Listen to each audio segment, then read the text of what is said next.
Bismillahirrahmanirrahim. Alhamdulillahirabbil alamin. Allahumma shalli wa sallim ala sayyidina Muhammadin wa ala alihi wa sahbihi ajmain. Amma ba'du. Alhamdulillah, atas syukur kita kepada Allah Subhanahu wa taala atas nikmat yang Allah berikan kepada kita, yang kita tidak mengetahui jumlah berapa Allah berikan nikmat kepada kita, maka kita hanya bisa bersyukur dengan ucapan alhamdulillah. Mudah-mudahan nikmat yang Allah berikan kepada kita membawa di dalam keteguhan iman dan juga keteguhan Islam. Maka untuk selanjutnya, bahwa wa'lam anna man shalla ba'da al-isya faqad qama min al-lail. Ketahuilah sesungguhnya orang yang salat setelah isya, maka dia sungguh melakukan qiyamul lail. Itu sudah melakukan qiyamul lail, salat ba'da isya. Wa qad kana ba'dhum salaf yusalli wirduhu min awalil lail walakin fi qiyamu ba'da an-naum irghaman li syaitan wa mujahada li nafsi wa sirral ajib. Sebagian ulama mereka salat dan kemudian melakukan wirid di awal malam, akan tetapi juga dia melaksanakan qiyamul lail, yaitu adalah maka mereka memang sudah terbiasa setelah salat isya, maka dia juga mempunyai rutinitas di dalam baca adkar. Di samping itu dia juga melaksanakan qiyamul lail, yaitu mereka bangun setelah tidur. Untuk apa? Irghaman li syaitan, yaitu adalah untuk menghinakan terhadap syaitan. Maka syaitan itu kalau sudah melawan kepada orang yang ahli qiyamul lail, maka tidak mampu. Maka merasa terhina syaitan kalau sudah ada seorang hamba kemudian dia melaksanakan sholat malam. Jadi ibaratkan seseorang itu sudah dihinakan, sudah payah-payah menggoda, ternyata dia tidak sukses dalam godaannya. Itu orang kalau sudah melaksanakan qiyamul lail. Begitu juga wal mujahadah li nafsi. Begitu juga adalah mujahadah kepada dirinya, wasirul ajibu, kemudian juga ingin mendapatkan tentang rahasia-rahasia yang ajib, yang bagus, yang mengherankan, yang Allah berikan kepada seorang hamba. Jadi memang mereka adalah untuk melaksanakan qiyamul lail itu adalah mujahadah li nafsi. Itu adalah mujahadah bersungguh-sungguh bahwa dirinya memang betul-betul mencari Allah Subhanahu wa taala. Wa huwa tahajud. Apa itu di malam hari? Yaitu adalah merupakan tahajud, yaitu adalah salat tahajud. Yang mana alladzi amarallahu bihi rasulihi fi qaulihi, yang mana ini Allah sudah memerintahkan kepada utusannya. Maka bagi Rasul itu adalah wajib melaksanakan tahajud. Tapi bagi umatnya maka sunnah. Yang mana Allah Subhanahu wa taala memerintahkan kepada Rasul sallallahu alaihi wasallam, wa minal laili fatahajjad bih nafilatan lak. Maka di sini dia dari malam hari, maka bertahajudlah. Itu perintah Allah Subhanahu wa taala, nafilatan lak, akan tapi itulah sunnah bagimu. Di sini Rasul sallallahu alaihi wasallam tidak pernah meninggalkan di dalam salat qiyamul lail.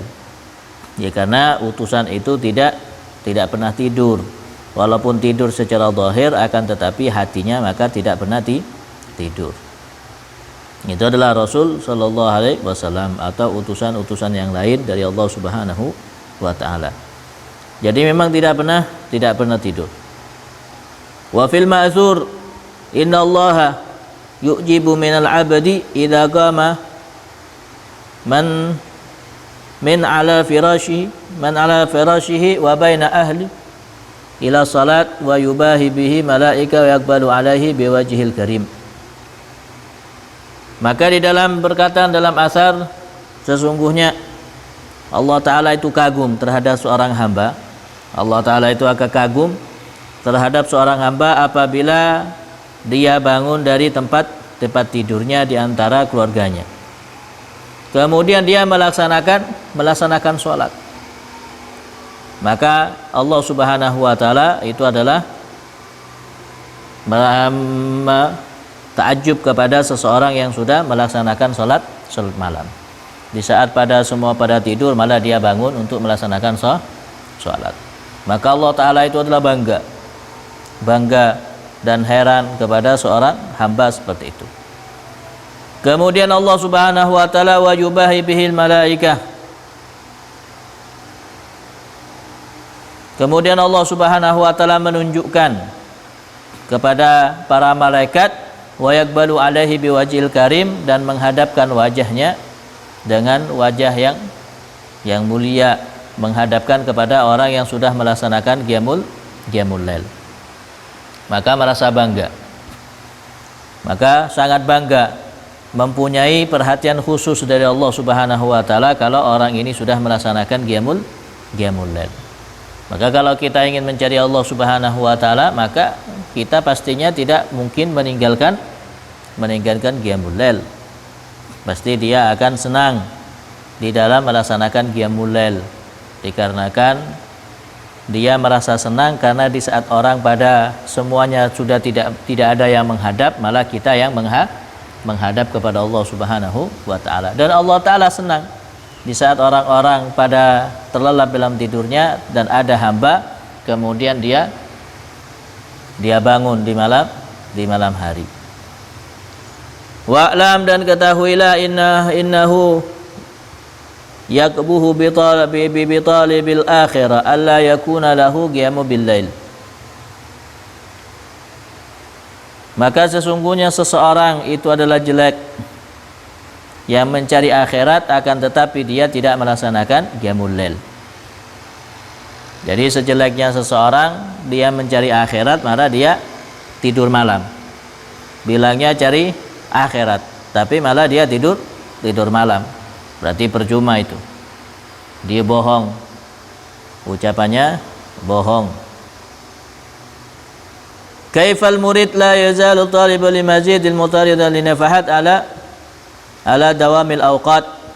Bagaimana seorang murid itu, maksudnya murid ini adalah orang yang mencari Allah Subhanahu wa Ta'ala, tapi dia menghilangkan tentang nafahat, tentang tambahan rahmah Allah Subhanahu wa Ta'ala di dalam setiap waktunya. Padahal Allah sudah memberikan nafahat di dalam setiap saat, akan tetapi di saat itu datang nafahat, malah dia tidur. Di saat Allah menawarkan tentang nafahat, malah dia tidak ada, terlelap di dalam tidurnya. Allah tidak akan memberikan nafahat ini kepada orang yang tidur, pasti memberikan kepada orang yang sudah beribadah kepada Allah Subhanahu wa Ta'ala. Kalau di malam hari dia dengan keadaan qiyamul lail, maka dia maka Allah akan memberikan kepada orang yang di saat qiyamul lail dengan keadaan beribadah kepada Allah Subhanahu wa Ta'ala. Tapi di sini maksudnya qiyamul lail ada orang yang beribadah, bukan kepada orang yang sudah main-main, apalagi dia bermaksiat di malam hari. Naudzubillah. Itu sungguh sangat besar. Maka kata ulama, maka hati-hatilah di saat engkau kemudian bermaksiat di tempat-tempat yang sepi, sesungguhnya saksinya itu langsung Allah Subhanahu wa Ta'ala. Maka Allah yang langsung menyaksikan tentang kemaksiatan itu. Dan nafahat ini tidak akan pernah sampai kepada orang yang ahli maksiat. Pastinya kepada orang yang taat lebih-lebih. Jadi kalau lihat sekarang akhirul zaman, orang bergerombolan di malam hari, masih muda lagi, tenaga masih kuat lagi, tenaganya masih kuat, malah di malam hari dia bangun bergerombol malah bersama-sama bermaksiat kepada Allah Subhanahu wa taala. Naudzubillah. Ini sungguh pekerjaan yang sangat hina. Ini mengajak di dalam kemaksiatan kepada Allah Subhanahu wa taala dengan secara bergerombolan. Allah Subhanahu wa taala sangat murka di saat seharusnya malam hari itu untuk beribadah, malah dibuat bermaksiat kepada Allah Subhanahu wa taala.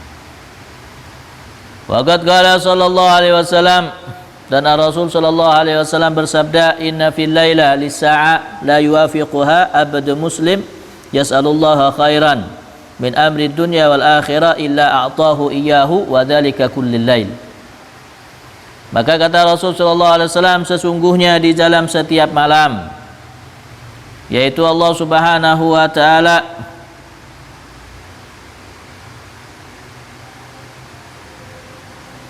Allah Subhanahu wa taala menjumpai seorang hamba muslim. Ini adalah abdun muslim. Allah Subhanahu wa taala mempunyai waktu untuk menjumpai seorang adalah hamba muslim. Apabila yas'alullaha khairan min amri dunya wal akhirah. Kemudian abdu muslim itu meminta kepada Allah Subhanahu wa taala dalam kebaikan, baik kebaikan dunia atau kebaikan akhirat, illa a'tahu iyyahu, kecuali Allah akan memberikannya. Pasti Allah akan memberikannya. Wa dzalika kullal lail, sedangkan ini oleh Allah Subhanahu wa taala diberikan di malam hari. Itu di malam hari. Jadi apabila seseorang hamba, maka di dalam setiap malam Allah mempunyai waktu untuk menjumpai seorang hamba muslim. Apabila dia meminta kepada Allah Subhanahu wa taala di dalam kebaikan, baik kebaikan itu urusan dunia atau urusan akhirat, maka Allah pasti akan memberikan maka Allah pasti akan memberikannya. Tidak pernah ditolak oleh Allah Subhanahu wa taala. Yang mana ini adalah kata Rasul sallallahu alaihi wasallam, wa dzalika kullal lail, ini adalah di sepanjang di setiap malam. Setiap malam Allah pasti akan menjumpai seorang hamba. Maka dari itu kalau kita membutuhkan mencari dunia atau mencari akhirat, maka bangunlah malam. Tapi rugilah kita di saat kemudian malam hari hanya meminta urusan dunia saja, tanpa kita meminta tentang akhirat. Apabila kita cuma meminta dunia, ya akan mendapatkan dunianya saja. Apabila dia akan meminta tentang akhirat, maka dunia dia akan dapat dan juga akhirat akan dapat. Maka mintalah dunia dan juga akhirat. Sehingga Allah Subhanahu wa taala mengajarkan kita di dalam doa, yaitu adalah kebaikan dunia dan juga kebaikan akhirat. Rabbana atina fid dunya hasanah wa fil akhirati hasanah wa qina adzabannar. Itu adalah doa yang paling baik, karena doa ini adalah doa yang diajarkan oleh Allah Subhanahu wa taala. Ini adalah Allah Subhanahu wa taala, betapa murahnya Allah Subhanahu wa taala terhadap hambanya. Allah sudah memberikan semua yang kita butuhkan di dalam sehari-hari. Begitu juga Allah sudah memberikan sesuatu yang diminta oleh seorang hamba. Maka rugilah kemudian di malam hari kita bangun, akan tetapi malah tidak digunakan dalam beribadah kepada Allah Subhanahu wa taala.